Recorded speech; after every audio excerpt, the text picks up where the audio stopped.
सर्वेभ्यो नमः।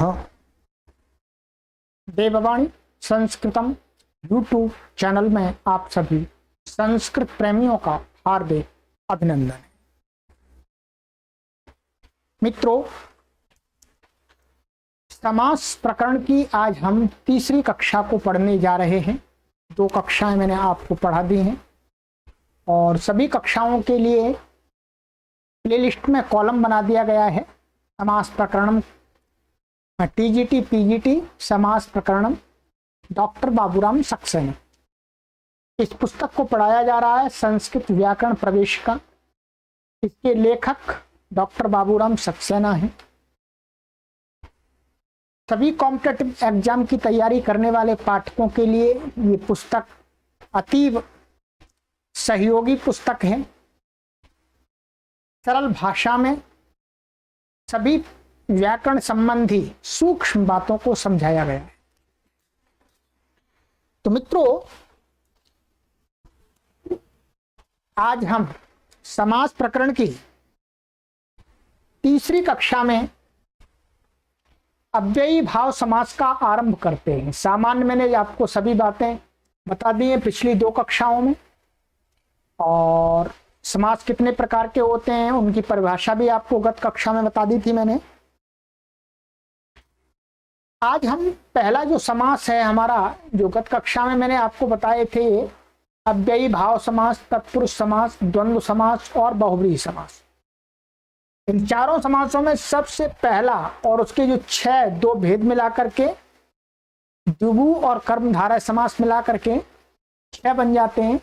उनमें सबसे पहला समास था अव्ययी भाव।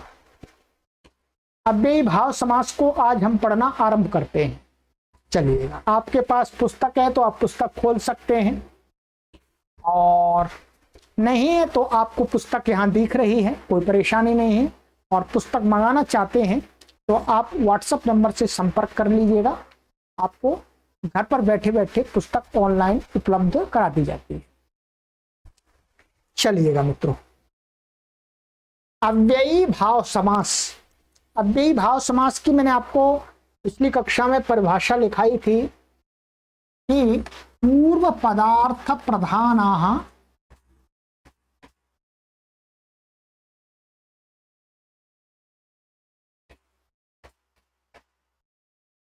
अव्ययी भावः।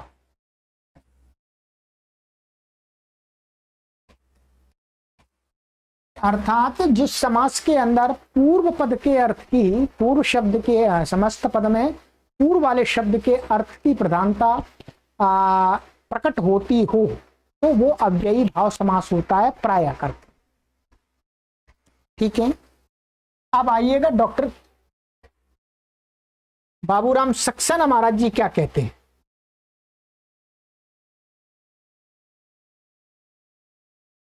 ये अव्ययी भावः, ठीक है, आपको पूरा दिख रहा होगा।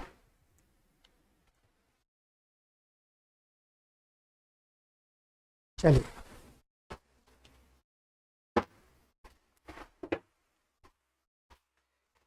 इसमें पहला ये क्या बताते हैं, इसकी पहचान। अव्ययी भाव शब्द का यौगिक अर्थ है जो अव्यय नहीं था उसका अव्यय हो जाना। कहते हैं कि जो अव्ययी भाव जो शब्द है, समास की संज्ञा है, तो अव्ययी भाव जो शब्द है उसका यौगिक, यौगिक का अर्थ होता है शाब्दिक अर्थ। ठीक है, अर्थात व्याकरण की दृष्टि से जो अव्ययी भाव शब्द है उसका अर्थ ही यौगिक अर्थ कहलाता है। तो वो यौगिक अर्थ क्या है? जो अव्यय नहीं था। संस्कृत भाषा के अंदर आप सभी जानते हैं एक प्रकार कुछ शब्द अव्यय होते हैं, इनके रूप नहीं चलते हैं। वो कह रहे हैं जो अव्यय नहीं था उसका अव्यय बन जाना। माने जिस समास में पहले शब्द अव्यय नहीं था, नहीं थे, बाद में जाकर के अव्यय बन जाते हैं समास होने पर, तो वही अव्ययी भाव समास कहलाता है। ठीक है, यह अर्थ ही इस समास की एक प्रकार से कुंजी है। अर्थात ये वाला जो अर्थ, अर्थात जिस समास के अंदर जो अव्यय नहीं था वो अव्यय बन गया, ये पहचान ही अव्ययी भाव समास की चाबी है। कुंजी माने चाबी की। इस बात को समझ लिया तो अव्ययी भाव समास आराम से समझ में आ जाएगा। अव्ययी भाव समास में प्रायः दो पद रहते, ये ध्यान देंगे। प्रायः कहा है, एकदम 100% नहीं कह दिया है कि 100% एकदम ऐसा ही होगा। प्रायः करके 99.9% अव्ययी भाव समास में दो शब्द ही होते हैं, दो शब्दों का ही समास होता है। ठीक है, कहीं पर आप 3 का भी देख सकेंगे, पर प्राय करके 2 का ही होता है। इनमें से प्रथम प्रायः अव्यय रहता है और दूसरा संज्ञा शब्द। ठीक है, ये देखिए क्या कहते हैं, ये कहते हैं कि इनमें से माने जो दो शब्द होंगे, उनमें से जो पहला वाला शब्द है, पहला वाला शब्द होगा प्रायः करके अव्यय होता। प्रायः माने 99.9% अव्ययी होता है। ठीक है, और जो दूसरा शब्द होता है संज्ञावाची। संज्ञावाची का अर्थ हुआ, आप सभी जानते हैं संज्ञा माने नाउन। नाउन होता है वो। ठीक है, किसी का नाम, स्थान का नाम, व्यक्ति का नाम। ठीक है, या क्रियावाची भाव संज्ञा होते हैं, वो कुछ भी हो सकता है, संज्ञावाची होता है। संज्ञा शब्द, वाची शब्द कई प्रकार के होते हैं, दोनों मिलकर अव्यय हो जाते हैं। कहते हैं जब एक शब्द तो अव्यय होता है, दूसरा संज्ञावाची होता है, जब उनका समास कर देते हैं तो वो दोनों ही अव्यय बन जाते हैं। जो संज्ञावाची शब्द है वो भी अव्यय बन जाता है, तो दोनों इकट्ठा करके उसको अव्यय बना देते हैं।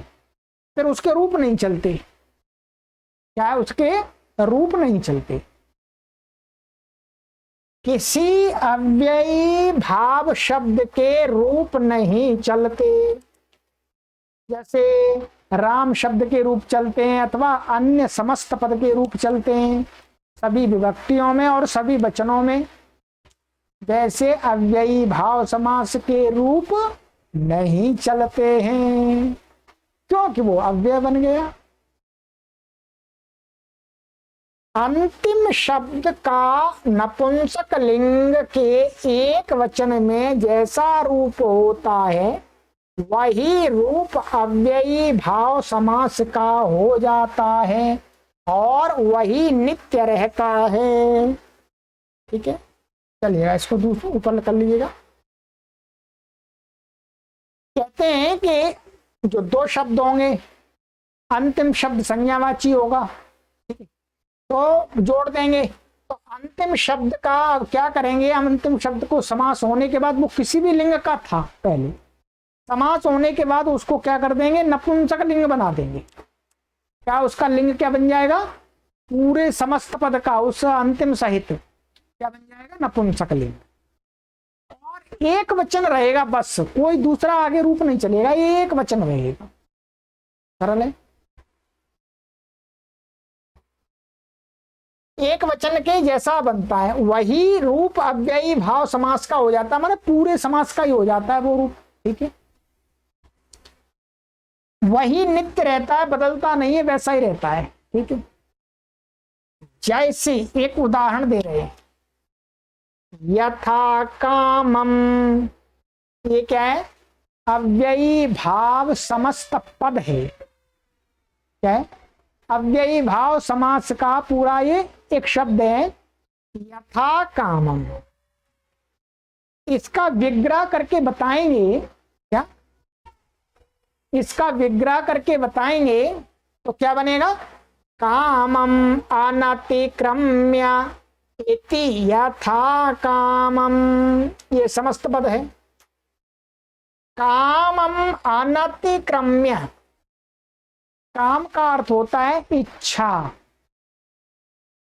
अनतिक्रम्य, कामम अनतिक्रम्य अलग अलग करें। अनतिक्रम्य का अर्थ होता है उल्लंघन न करके, अतिक्रमण न करके, अर्थात इच्छा के अनुकूल।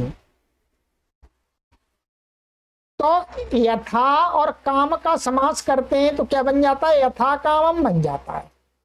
ठीक है, अब देखिएगा, अब इसको समझा रहे हैं इच्छानुसार। इसका अर्थ हो गया, ये समस्त पद हो गए।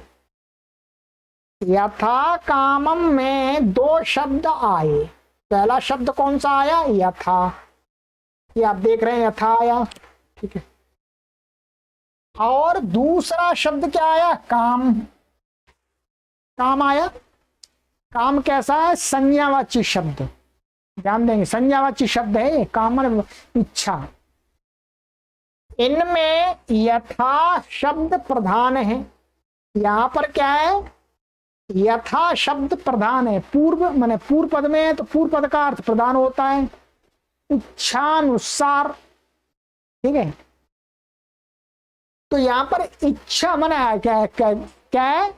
इच्छानुसार माने यहां पर क्या है? अनतिक्रमण माने उल्लंघन न करके, अनुकूल। अनुकूल अर्थ की विशेष प्रधानता है। अब देखिएगा,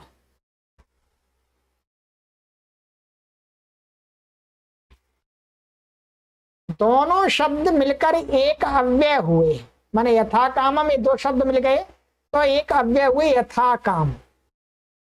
यथा काम के रूप नहीं चलेंगे आगे, एक वचन द्विवचन बहुवचन आदि करके, केवल एक वचन में ही रहेगा। और अंतिम शब्द काम, एक काम शब्द है। काम शब्द यहाँ का है पुल्लिंग है। पुल्लिंग होते हुए भी वह रूप धारण किया। पुल्लिंग है परंतु उसने वह रूप धारण किया, कौन सा? जो वह तब धारण करता जब नपुंसक लिंग के एक वचन में हो। ये कहना चाह रहे हैं कि काम शब्द कैसा है? ह्रस्वकारांत है। क्या है? ह्रस्वकारांत है। ह्रस्वकारांत नपुंसक लिंग शब्द के रूप कैसे चलते हैं? गृह के समान चलते। गृह का क्या बनता है? गृहम बनता है। ठीक है, गृहम बनता है। तो ये कह रहे हैं कि यदि ये काम शब्द नपुंसक लिंग में होता तो कैसा होता? ह्रस्वकारांत हो जाता, गृह के समान। तो इसका क्या रूप बनता? है नहीं, वैसे है तो पुल्लिंग ही है। ठीक है, परंतु क्या है? यदि मानिएगा, यदि ह्रस्वकारांत शब्द इसको मान लें और ये नपुंसक लिंग यदि होता तो इसके समान होता, गृहम कामम ऐसा होता। पुल्लिंग में क्या होता? कामह। ठीक है, पुल्लिंग में क्या विसर्ग लग जाएंगे यहाँ पर जब रूप चलाएंगे तो। नपुंसक लिंग में कामम बनेगा, गृह के समान। इसी प्रकार यथा, ये क्या हुआ? नपुंसक लिंग एक वचन में है। जब नपुंसक लिंग एक वचन में कैसा था? गृहम। तो वैसा ही ये बन गया कामम, गृहम के समान। तो यथा कामम दोनों क्या बन गए? अव्यय हो गए। यथा इसमें अव्यय था, ये अव्यय नहीं था। अब दोनों ही क्या बन गए? मिलकर के समास होकर के अव्यय बन गए और इनके रूप नहीं चलेंगे, केवल प्रथमा विभक्ति एक वचन में ऐसा का ऐसा ही ये रहेगा, नपुंसक लिंग। इनका लिंग क्या होगा? नपुंसक लिंग। बाद वाला शब्द किसी भी लिंग का हो वो बाद में नपुंसक लिंग हो जाता है। ठीक है, देखिएगा और देखिएगा। इसी प्रकार और भी दे रहे हैं। यथा शक्ति माने शक्तिम अनतिक्रम्य इति। ये विग्रह है। ये क्या है? ये विग्रह। और ये क्या है? समस्त पद। अर्थ को बताने के लिए, समझाने के लिए विग्रह करना पड़ता है। तो शक्तिम अनतिक्रम्य माने अपनी शक्ति का अतिक्रमण न करके अर्थात शक्ति के अनुसार, अपने सामर्थ्य के अनुसार, ये अर्थ आ गया। तो यथाशक्ति, अब ये ऐसा का ऐसा ही रहेगा। यहां पर शक्ति शब्द कैसा है? शक्ति शब्द था, ये स्त्रीलिंग शब्द है। शक्ति क्या है? स्त्रीलिंग शब्द। परंतु इसमें जब समास हो गया तो ये क्या बन गया? नपुंसकलिंग।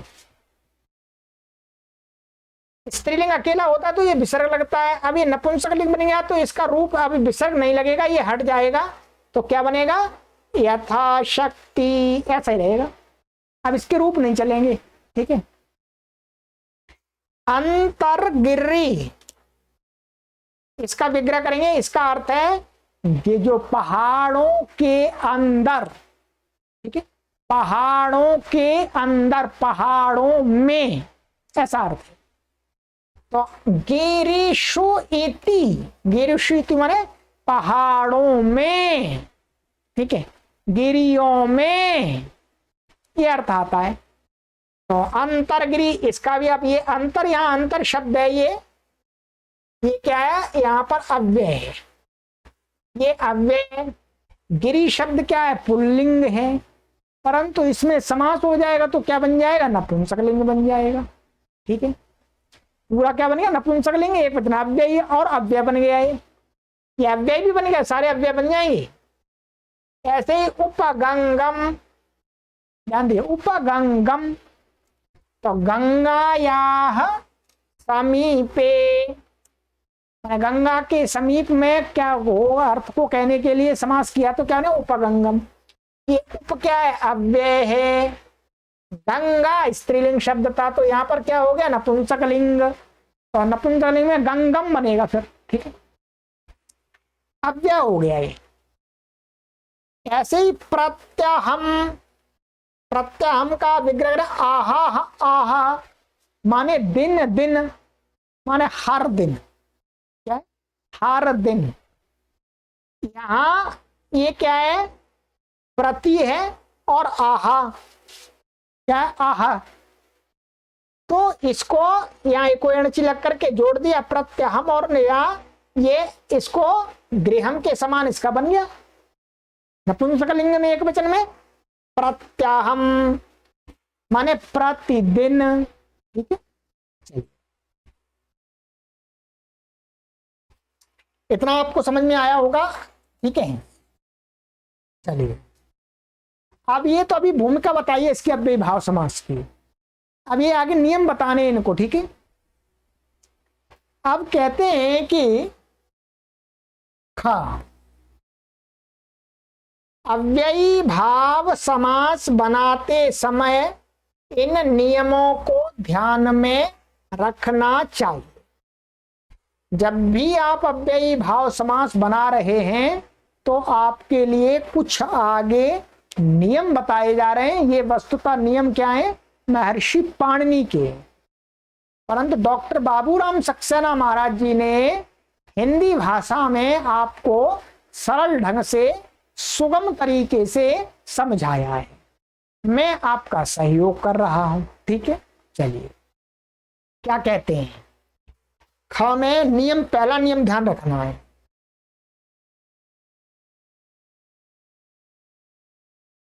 पहला नियम, दूसरे शब्द का अंतिम वर्ण दीर्घ रहे तो ह्रस्व कर दिया जाता है।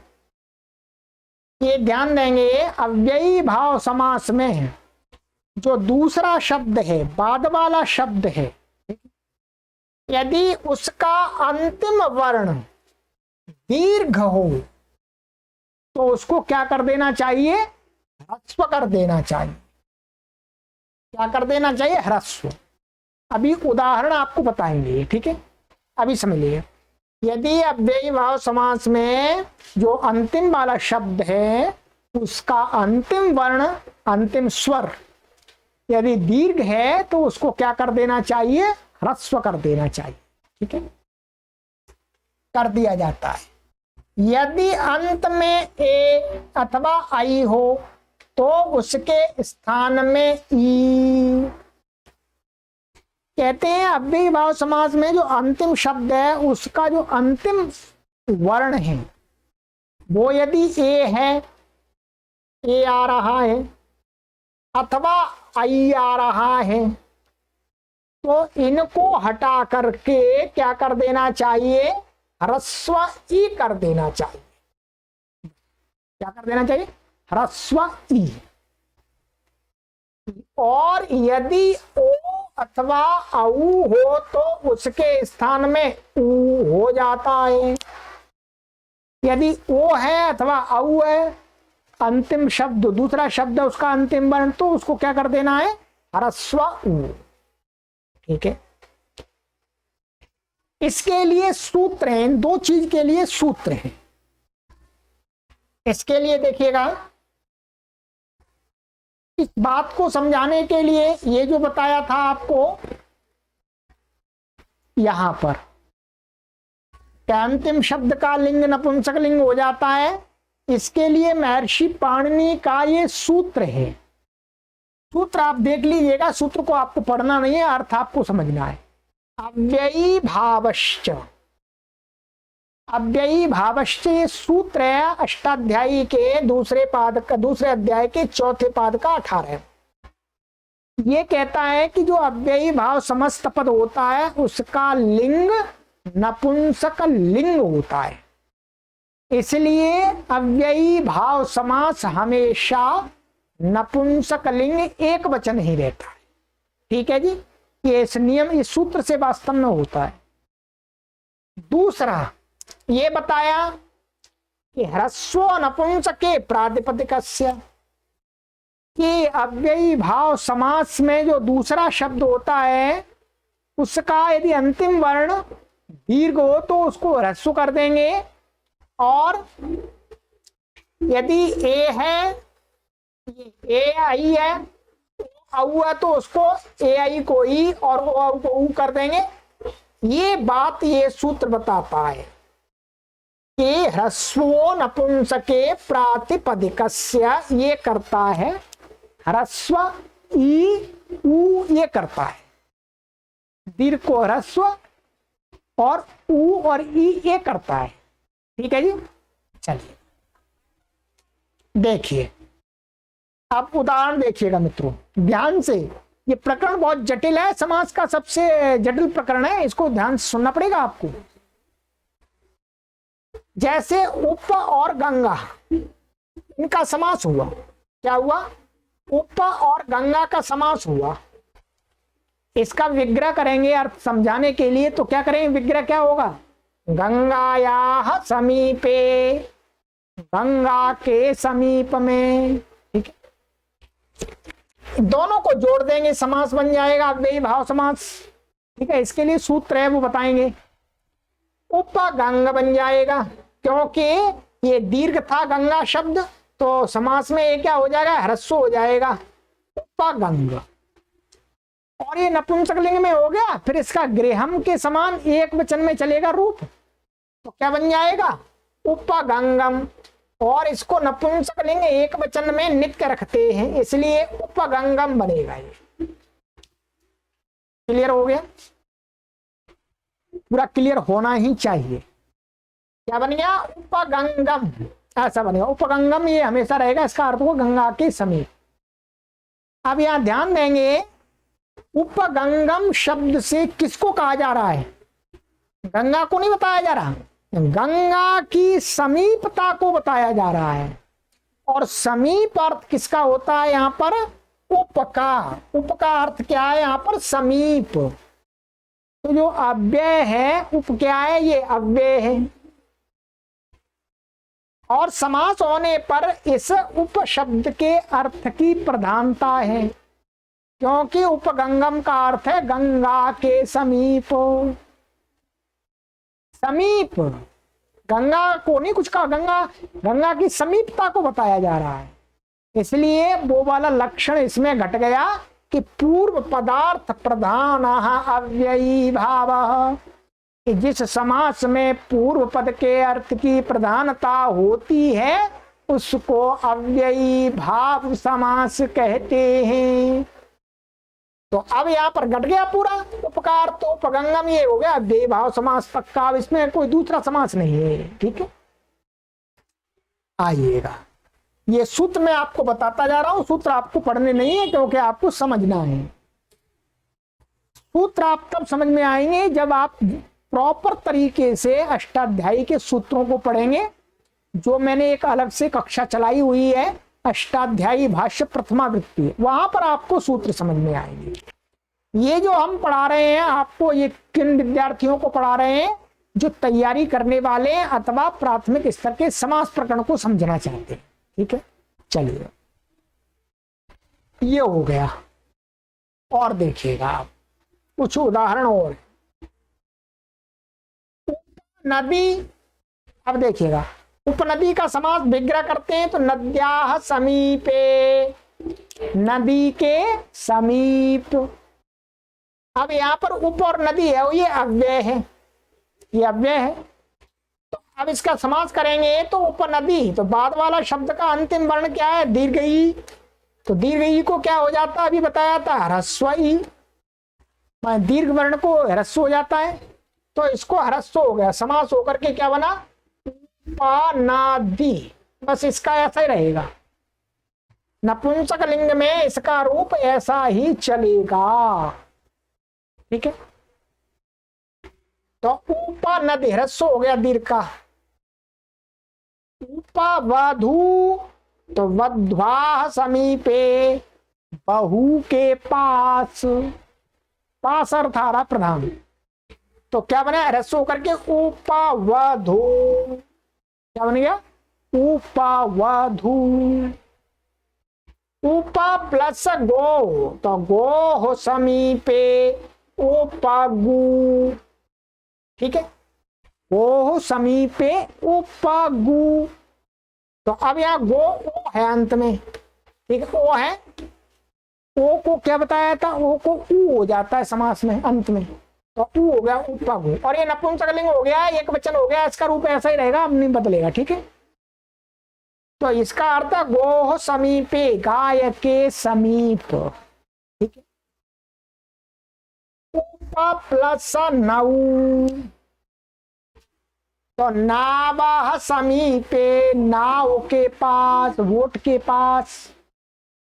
तो ये नौ है, औ है, तो क्या हो जाएगा? इसको ह्रस्व हो जाएगा यहाँ पर उपनु, उपनु। अब आपको ये तो स्पष्ट हो गया कि अव्ययी भाव समास की जो शर्त बताई थी वो पूरी तरह से घट रही है। पहली शर्त बताई थी कि पूर्व जो अव्ययी भाव समास दो शब्दों का होता है, दो दो शब्दों का हो रहा है। फिर बताया था उसमें पहला वाला शब्द कैसा होता है? अव्यय होता है, वो अव्यय आ रहा है सब जगह। दूसरा वाला शब्द कैसा होता है? संज्ञावाची होता है, संज्ञावाची शब्द आ रहा है सब जगह। और फिर बताया था कि समस्त पद बनने के बाद वो नपुंसकलिंग एक वचन हो जाता है, तो नपुंसकलिंग एक वचन हो गया सब जगह। और कहीं दीर्घ है तो उसको ह्रस्व हो जाता है, और ए आई है तो उसको ई हो जाता है, ओ औ है तो उसको ऊ हो जाता है। वो भी आपको यहां बता दिया, ये सारा घटा दिया। इसका मतलब डॉक्टर बाबूराम सक्सेना जी ने जो नियम बताया वो 100% सही है, ठीक है। चलिएगा, ये हो गया मित्रों, ठीक है। तो आज की कक्षा में हम इतना ही रखते हैं क्योंकि अव्ययी भाव समास है, काफी थोड़ा लंबा चलेगा, ठीक है। आपको थोड़ा समझने में हो सकता है कहीं कठिनाई हो, परंतु धैर्य नहीं छोड़ना आपको। ये व्याकरण की चीजें ही ऐसी हैं कि शुरू में थोड़ी कठिन लगती हैं, परंतु जैसे लगातार हम चल पड़ते हैं फिर ये सरल हो जाते हैं, ठीक है। तो आपको धैर्य नहीं छोड़ना है, इसको समझना है, आगे समझना है, पूरा एक बार पढ़ना है, फिर आपको लगेगा अरे हमने तो बहुत सीख लिया समास। ये विशेष तरीका, विशेष पुस्तक है इसलिए मैं पढ़ा रहा हूं, अन्यथा नहीं पढ़ाता मैं, ध्यान रखिए। चलिएगा, ये हमने आज अव्ययी भाव समास के बारे में कुछ पढ़ा। आगे अव्ययी भाव समास में और जानेंगे कि और वो क्या क्या होता है, ठीक है।